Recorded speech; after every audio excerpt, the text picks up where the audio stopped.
সুযোগ করে দিল মির্জা ফখরুল। আওয়ামী লীগ সুযোগ কাজে লাগালো, কিন্তু কাজ হলো না, অল্পের মধ্যেই ধরা পড়লো। দর্শক, এটা জনগণের জন্য একটা সুখবর যে আওয়ামী লীগ বিএনপির যৌথ তৎপরতায়ও কাজ হচ্ছে না, তারা 2 মিনিটও টিকতে পারছে না। দর্শক, মির্জা ফখরুল ইসলাম আলমগীর একটা কথা বলেছেন, যেটা রাজনীতিতে অশনি সংকেত, যে তারা আরেকটা সরকার চাইবে, হয়তো আরেকটা নিরপেক্ষ সরকারের প্রয়োজন হতে পারে। এখন এটা তো পাগলেও বুঝে, আরেকটা নিরপেক্ষ সরকার কি? ডক্টর ইউনূস সরকারকে বাদ দিয়ে আরেকটা অনির্বাচিত নিরপেক্ষ সরকার কি হয়? হয় না। তাহলে কি হয়? হয় সেনা অভ্যুত্থান। তাহলে এটা দ্বারা কি বোঝায়? যে মির্জা ফখরুল বললেন বিবিসির সাথে সাক্ষাৎকারে যে আরেকটি সরকার প্রয়োজন হতে পারে নিরপেক্ষ। তাহলে ডেফিনেটলি আরেকটি সরকার সেনাবাহিনী বা সেনা সমর্থিত সরকার ছাড়া আর কিছু নয়, যেটাকে নাহিদ বলেছেন আরেকটা 111 ওয়াজ মিলিটারি ব্যাকড গভর্নমেন্ট, সেরকম কিছু। এই থিওরিটা যে না, ডক্টর ইউনূস ভালো না, তার মাধ্যমে হবে না, নতুন সরকার লাগবে, দ্যাট মিনস মিলিটারি ব্যাকড বা সরাসরি মিলিটারি গভর্নমেন্ট লাগবে, এই থিওরিটা বাজারে এনেছেন মির্জা ফখরুল। যদি এটা নিয়ে তোলপাড়, মির্জা ফখরুল এই বক্তব্য গণমাধ্যমে আসার কিছুক্ষণ পরেই আওয়ামী লীগ নড়ে চড়ে বসেছে।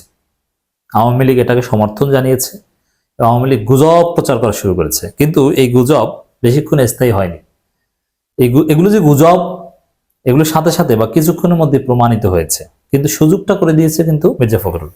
তাই আওয়ামী লীগের লোকজন সিরিজ গুজব ছড়িয়ে দিয়েছিল মির্জা ফখরুল এই বক্তব্যের পর থেকেই, যে আরেকটা নিরপেক্ষ সরকার লাগতে পারে, দেশে সেনা অভ্যুত্থান হতে পারে যে কোনো সময়, সেনাবাহিনী বৈঠক করছে, সেনাবাহিনী নাকি বলছে যে না, ডক্টর ইউনূস সরকার পারছে না, সেনাবাহিনী নড়ে চড়ে বসেছে। এবং আওয়ামী লীগ বিএনপির লোকজন একটা বক্তব্য শেয়ার করছে, সেনা সদস্যদের ত্যাগ স্বীকারে প্রস্তুত থাকার আহ্বান জানালেন সেনাপ্রধান।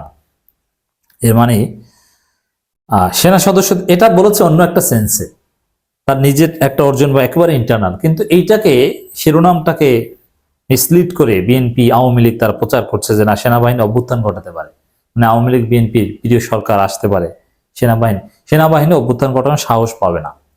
সেনাবাহিনী অভ্যুত্থান ঘটানোর চেষ্টা করো, যেই অভ্যুত্থান ঘটানোর চেষ্টা করো, এটা এখন বাংলাদেশের যে সিচুয়েশন, তাদের জনগণ রাজপথে নেমে আসবে এবং জনগণ সেনাবাহিনীকে পিটিয়ে ভারত পাঠিয়ে দিবে এবং তাদেরকে ভারতের দালাল হিসেবে চিহ্নিত করবে। সবচেয়ে বড় বিষয় হচ্ছে, দেখেন, এই যে 5 আগস্ট আমাদের সেনাবাহিনী যে হাসিনাকে পদত্যাগ করতে বাধ্য করলো, জনগণের পক্ষ নিল, এটা কি জন্য নিয়েছে আপনারা জানেন? সেনাবাহিনী তো হাসিনার পক্ষ হয়ে জনগণকে গুলিও করেছে জুলাইতে, এটা জুনিয়র অফিসারদের প্রভাবে। এর মানে জুনিয়র অফিসাররা, সৈনিকরা ঠিক আছে। তো এখন আওয়ামী লীগ বিএনপির প্রত্যাশানো যদি কেউ সেনা অভ্যুত্থান ঘটাতে চায়, তাহলে সেনাবাহিনীর জুনিয়র অফিসাররা এবং সৈনিকরা তারা পাল্টা অভ্যুত্থান ঘটাবে, তারা ওটা মানবে না। এর মানে সেনাবাহিনীর মধ্যে যদি কেউ বিএনপি আওয়ামী লীগ পন্থী থেকেও থাকে, তারা জুনিয়র অফিসারদের ভয় এগুলো করতে যাবে না। অতএব আওয়ামী লীগ বিএনপির যে স্বপ্ন আরেকটা নতুন নিরপেক্ষ সরকার, এটা ব্যর্থ হচ্ছে, এটা স্পষ্ট। এবং সবচেয়ে বড় বিষয় হচ্ছে, এটা যে গুজব, এটা জনগণের কাছে খুব সহজে ধরা পড়ে গেছে। দর্শক দেখেন, আওয়ামী লীগের লোকজন শেয়ার করছে, ফখরুল এই বক্তব্য দেওয়ার পরেই আওয়ামী লীগের লোকজনকে শেয়ার করছে, আমরা কোনো প্রকারের সেনা শাসন বা জরুরি অবস্থা মেনে নেব না। এর মানে কি? সেনা শাসন বা জরুরি অবস্থা আসতে পারে, এটা নাহিদ বুঝতে পেরেছেন, বুঝতে পেরে বলছেন যে আমরা এটা মেনে নেব না। হ্যাঁ, জনগণ মেনে নেবে না, সেনাবাহিনীর মিড লেভেলের কিংবা জুনিয়র অফিসাররা, সৈনিকরা এটা মেনে নেবে না। অতএব এটা কেউ করতে সাহসই পাবে না। আর সহজ হিসাব, সেনাবাহিনীর অভ্যুত্থান ঘটাতে তো আর বেশি অফিসার লাগে না, যারা অল্প কয়েকজন যারা ঘটাবে তাদেরকে ভারতের দালাল হিসেবে চিহ্নিত করে তাদেরকে সৈনিকরা এবং জুনিয়র অফিসাররা মেরে ফেলবে অথবা গ্রেপ্তার করবে।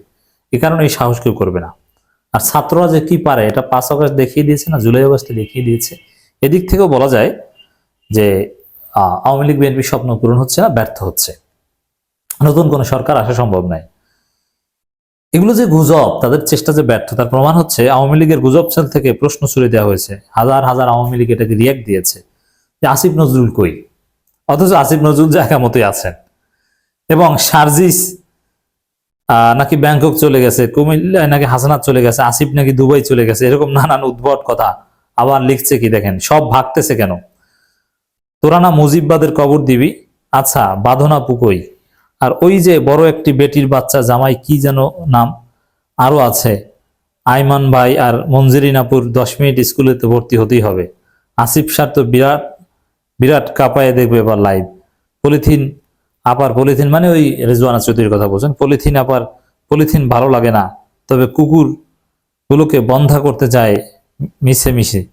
বেচারা সাকিব ভাই বলতো বেশ ভালো, নূরের নূরারা ফাঁদে পা দিল, চৌবাচ্চাই পেচ্ছাপ করে ঘুমাতে যাই, বাকিটুকু সকালে। এর মানে ব্যাপক গুজব যে সেনাবাহিনী আসছে, এ সব পালাবে, সব পালাচ্ছে। আসলে কিছুক্ষণের মধ্যেই আমরা জানতে পারলাম না কিছুই না, সবাই জায়গা মতো আছে, এগুলো সব ভুয়া। সেনাবাহিনীও এই সরকারের উপর পূর্ণ আস্থা দেখাচ্ছে, এবং আসিফ নজরুল যেটা লিখেছেন যে পাগলের প্রলাপের মতো গুজব ছড়ানো হচ্ছে, এসবে কান দিবেন না, আমরা সবাই ভালো আছি, নিজ নিজ জায়গায় আছে, আলহামদুলিল্লাহ। অন্যদিকে ডক্টর ইউনূস সরকারের প্রতি আন্তর্জাতিক কমিউনিটি সমর্থন ব্যক্ত করছে যে না, আমরা আপনাদের পাশে আছি, বিশ্বব্যাংক সমর্থন জানাচ্ছে। যাই হোক দর্শক, আপনারা তো দেখলেনই যে আসিফ, সার্জিস, হাসনাত, নাহিদ সবাই যায়, আসিফ নজরুল সবাই জায়গা মতো আছে, কোনো কিছুই হচ্ছে না। অতএব মির্জা ফখরুল আওয়ামী লীগকে যে সুযোগ করে দিল গুজব ছড়ানোর বা এই সরকারকে ডিমোরালাইজ করার, জনগণকে বিভ্রান্ত করার, এটা কাজ হলো না, কাজ হবে না। এভাবে আওয়ামী লীগ বার ধরা পড়ে। তারা এই ফালতু গুজবগুলো ছড়িয়ে নেতাকর্মীদের একটু উজ্জীবিত করার চেষ্টা করে, মনোবল ধরে রাখার চেষ্টা করে, এবং এতে রসদ যোগায় বিএনপি। এগুলো যে বারবার ফ্লপ হচ্ছে, এটাই হচ্ছে জনগণের জন্য সুখবর।